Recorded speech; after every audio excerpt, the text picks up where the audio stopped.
திமுக அரசாங்கத்தினுடைய போலி முகம். திமுக அரசாங்கம் திருப்பரங்குன்றத்தில் நடத்திய நாடகம் அல்லது திமுக அரசாங்கம் பக்தர்கள் மேலே நடத்திய தாக்குதல்லாம் நேற்றைக்கு வெளிப்பட்டிருக்கிறது. மாண்புமிகு மதுரை உயர்நீதிமன்றத்தினுடைய டிவிஷன் பெஞ்ச் நேற்றைக்கு அங்கே கார்த்திகை தீபம் ஏற்ற வேண்டும் என்ற மரியாதைக்குரிய திரு சுவாமிநாதன் ஜட்ஜ் அவர்களுடைய தீர்ப்பை உறுதி செய்திருக்கிறார்கள். அந்த தீர்ப்பில் குறிப்பிட்டிருக்கும் பொழுது அவர்கள் சொன்ன விஷயத்தையும் நாம் கவனிக்க வேண்டியிருக்கிறது. திமுக அரசாங்கம், அந்த மாவட்ட நிர்வாகம் ஒழுங்காக செயல்பட்டிருந்தால் இந்த பிரச்சனையே வந்திருக்காது. அவர்கள் இரட்டை நிலைப்பாடை எடுத்தார்கள். அவர்கள் சொல்வதொன்று செயலில் ஒன்றாக இருந்தது. உங்களுக்கு தெரியும் அந்த நடந்த சம்பவங்கள் எல்லாமே கூட. அதாவது கிட்டத்தட்ட 50-60 வருடத்திற்கு மேலே பக்தர்கள் தொடர்ந்து ஒவ்வொரு ஆண்டும் கூட கார்த்திகை தீபத்தில் தீபம் ஏற்ற வேண்டும் என்று போராடி கொண்டிருக்கிறார்கள். 100 வருஷத்துக்கு முன்னாடியே கேஸ் நடந்து அது கார்த்திகை தீபம் ஏற்ற வேண்டிய இடம் என்று தீர்ப்பளிக்கப்பட்ட விஷயம்.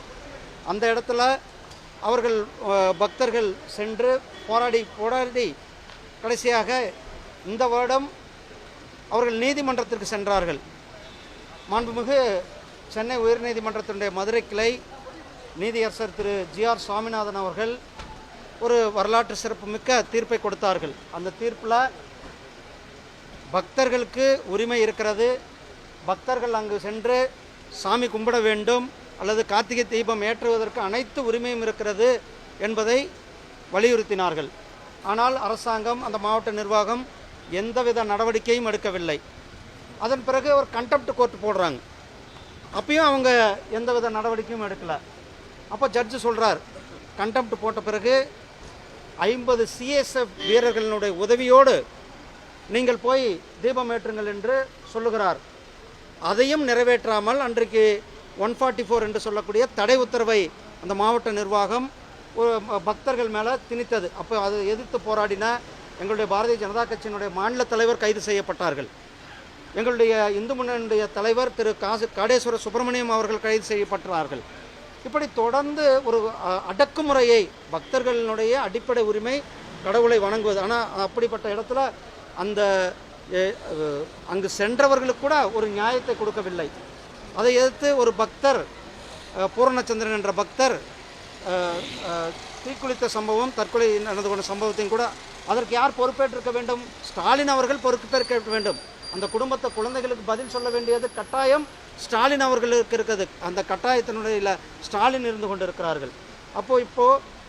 ஆனால் அவங்க என்ன சொன்னாங்க, அந்த ஜட்ஜு மேலேயே, மரியாதைக்குரிய நீதியரசர் திரு ஜி.ஆர். சுவாமிநாதன் அவர்கள் மேலே பாராளுமன்றத்தில் ஜட்ஜ்மெண்ட் கொடுத்ததுக்காக, அவங்களுக்கு பிடிக்கல ஒரு ஜட்ஜ்மெண்ட்ன்றதுக்காக அவர் மேலே இம்ப்ரீச்மெண்ட் நோட்டீஸ் கொண்டாந்தாங்க.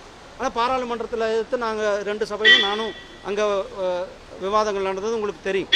அதே நேரத்தில் இன்றைக்கு 2 ஜட்ஜுகள் டிவிஷன் பெஞ்ச் ஒரு வரலாற்று சிறப்புமிக்க தீர்ப்பை கொடுத்திருக்கிறார்கள். திமுக அரசாங்கத்திற்கு இது ஒரு எச்சரிக்கை. இந்த தீர்ப்பை நடைமுறைப்படுத்த வேண்டும். இந்த தீர்ப்பின் அடிப்படையில் பக்தர்கள் உரிய வழியில் சென்று அங்கே தீபம் ஏற்றுவதற்கு அனைத்து நடவடிக்கைகளும் இந்த அரசாங்கம் செய்ய வேண்டும்.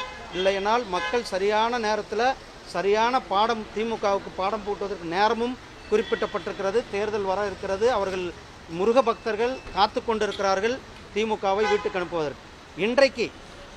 இன்றைக்கு திருப்பூர் மாவட்டத்தில் எங்களுடைய இந்து முன்னணியினுடைய மாநில தலைவர் திரு காடேஸ்வர சுப்பிரமணியம் அவர்கள் அங்கு பெருமாநல்லூர் என்ற கிராமத்தில் அங்கு முருகன் கோயிலை இடித்து கொண்டு இருக்கிறார்கள்.